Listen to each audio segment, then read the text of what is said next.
There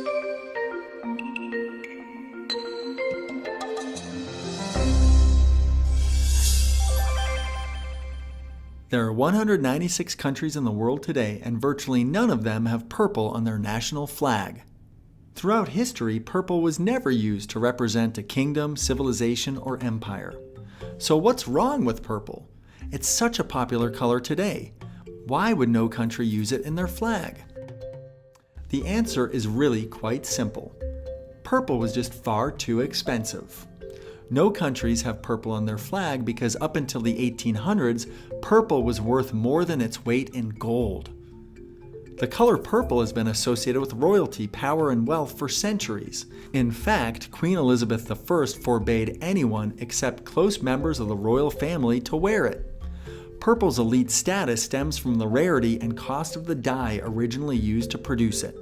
The dye initially used to make purple came from the Phoenician trading city of Tyre, which is now in modern-day Lebanon.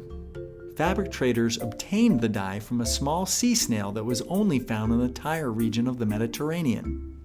A lot of work went into producing the dye, as more than 10,000 snails were needed to create just 1 gram of Tyrian purple. Since only wealthy rulers could afford to buy and wear the color, it became associated with the imperial classes of Rome, Egypt, and Persia. Purple also came to represent spirituality and holiness because the ancient emperors, kings, and queens that wore the color were often thought of as gods or descendants of the gods. Sometimes, however, the dye was too expensive even for royalty.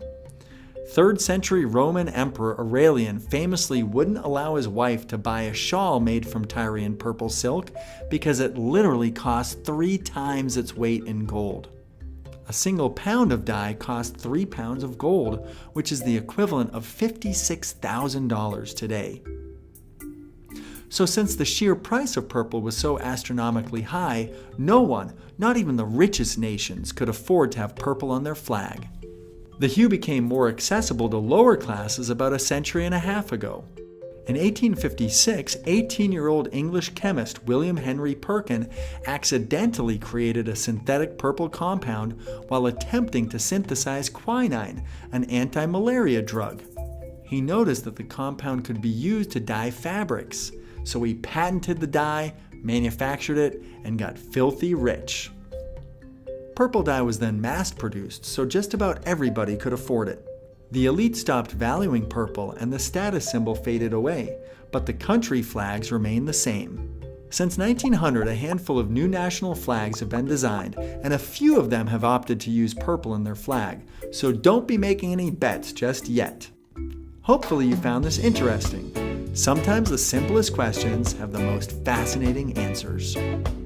For more interesting videos like this one, please subscribe.